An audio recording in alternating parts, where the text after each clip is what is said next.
Hello. हाय Swanandi. Busy तर नाहीयेस ना ग तू? नाही, बोला ना.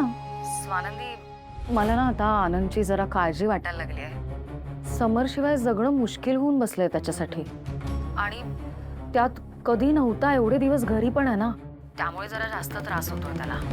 या सगळ्यामुळे डिप्रेशनमध्ये वगैरे गेला तर काय करायचं ग? का पण म्हणजे ते काही बोललेत का असं? नाही ना, तोच तर प्रॉब्लेम आहे. बोलतच नाही हल्ली काही, गप्प बसलेला असतो. पण कळतं ना ग चेहऱ्याकडे बघून. ती होळीची पूजा, तिथे लक्ष नव्हतं. त्याच्या आवडीची पुरणपोळी सुद्धा नाही खाल्ली अगं त्याने. काहीतरी करावं लागेल आपल्याला पटकन. मी खरं सांगू का, इथे राजवाड्यांची पण काही वेगळी अवस्था नाही आहे. अहो, तुमचे जुने फोटो बघत बसले होते इथे आत्ता. तेही खूप मिस करतायत तुम्हाला दोघांना. फक्त मान्य करणार नाही, तो स्वभाव नाही ना त्यांचा. पण मला कळतंय, जाणवतंय. फोटो जुने कुठले फोटो ग? माहित नाही, म्हणजे असे जुने वाटतायत. तुमच्या प्रपोजलचे असावेत.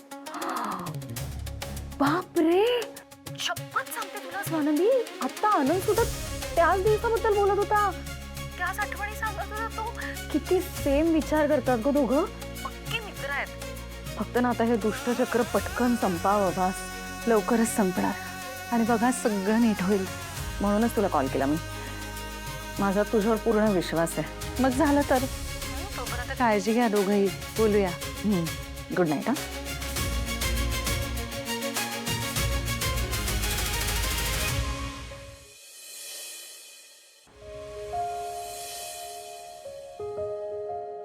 गुड मॉर्निंग आजी.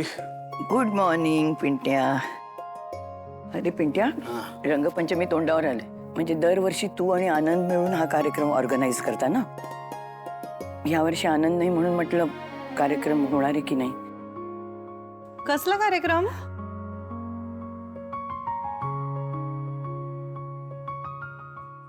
सांगते बस. अगं आपण ना प्रत्येक सण थाटामाटाने साजरा करतो आणि खास करून रंगपंचमी सगळ्यांच्या वेळेनुसार ना आपण एक दिवस निवडतो आणि मोठा कार्यक्रम करतो. हेतू सांगू का काय असतो? आपले सण, आपली संस्कृती ही एका पिढीकडून दुसऱ्या पिढीकडे जावी आणि आपल्या स्टाफला पण मजा करता यावी. वर्षभर स्टाफ आपल्यासाठी काम करत असतो आणि या कार्यक्रमाच्या दिवशी आपण त्या सगळ्यांना सुट्टी देतो. नो काम. त्या दिवशी त्यांना आपण एकदम स्पेशल फील होईल असं बघतो. वाव, किती छान कल्पना आहे ही. अगं रंगांचा उत्सवच पण ना, पण दरवर्षी ना सगळी तयारी आनंद करायचा. म्हणजे आम्हाला काही बघायलाच लागायचं नाही त्याच्यात. ही किती छान पद्धत आहे ना. पण हो अगं, पण म्हणजे आता ह्या वर्षी होईल की नाही काय माहित नाही का. अर्थात होईल, त्याच्यापासून काही अडलेलं नाहीये.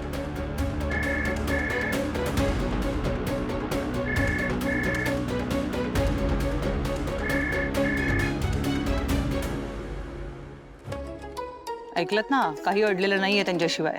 सगळं होणार, नीट होणार. अगं तुमची पण पहिलीच रंगपंचमी आहे ना. माझा खूप खूप आशीर्वाद आहे तुम्हाला.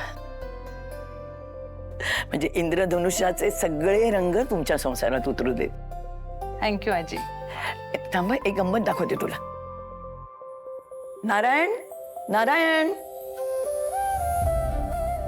वाव आजी, रंग. अगं मी आधीच मागवून ठेवलं ते रंग आपल्या पुरते.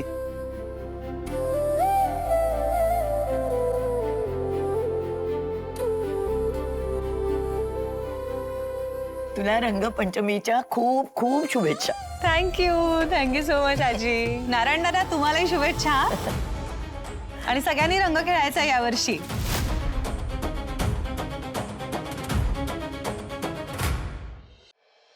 पुऱ्या करूया, छान उकड बटाट्याची भाजी करू आणि हा एखादी पातळ रस्सा भाजी पण असू दे.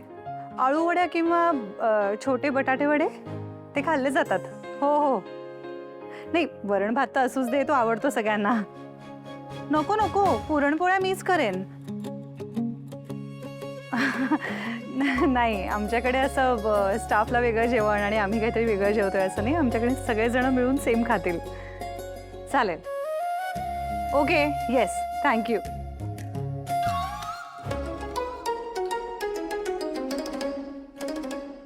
अरे बंद झाला. Sorry sorry. सॉरी कशाला? आता आपण एकमेकांना न धडकता जर या खोलीत वावरलो तरच आपण एकमेकांना सॉरी म्हणूया.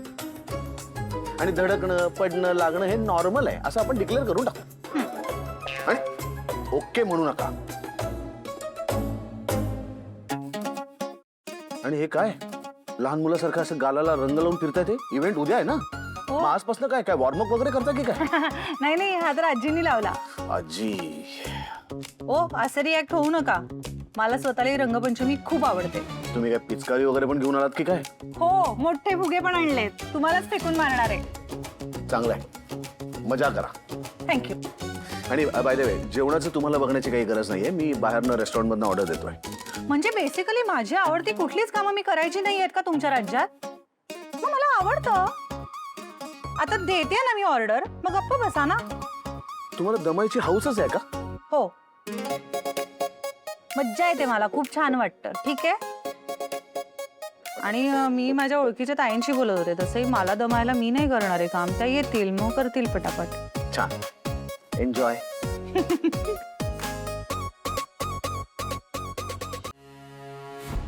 बापरे, भयंकर टेन्शन आलंय मला.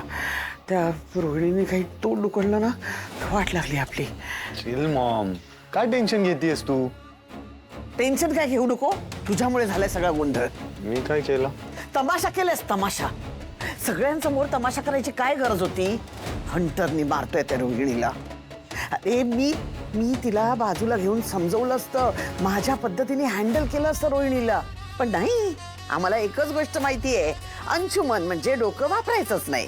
अंशुमनला फक्त हाणामारी आणि आरडाओरडा पास. Hunter चालवतोय, Hunter. कधीतरी डोकं वापरणं. एवढं काय झालेलं नाहीये. एवढं काय झालेलं नाहीये. अरे तुझ्या लक्षात येत आहे का, त्या रोहिणीने आपलं बोलणं ऐकलंय. आणि तू आता तिला हंटरनी मारल्यामुळे त्या म्हातारीचा, स्वानंदीचा, समरचा तुझ्यावरचा विश्वासच होता कायमचा उडालाय. आणि ती रोहिणी त्यांना देव समजायला लागलीये. भावनेच्या भरात बडाबडा त्यांच्यासमोर सगळं ओकली तर वाट लागेल आपली. त्यांचा विश्वास बसेल तिच्यावर. मग काय करणार आहोत आपण? अगं मॉम, काही ऐकलं नाहीये तिने. म्हणजे ऐकलंय, पण आपण तर निलिमाबद्दल बोललो होत ना. आपण कुठे काय केलंय? मला चांगलं आठवतंय, आपण काहीच बोललो नाहीये. जे काही केलंय ते निलिमाने केलंय. काही झालंच तर निलिमा घेईल बघून. काय काय सारखं स्वानंदी स्वानंदी स्वानंदी. अप्पी, आता तुला काय झालं? रंगपंचमीचा इव्हेंट होणार आहे आपल्या घरी आणि स्वानंदी मॅडम आहेतच पुढे पुढे करायला. म्हातारीला जे काय करायचं ना ते करू दे त्यांच्यासाठी. पण ही रंगपंचमी स्वानंदीच्या आयुष्यात काळा दिवस आणणार.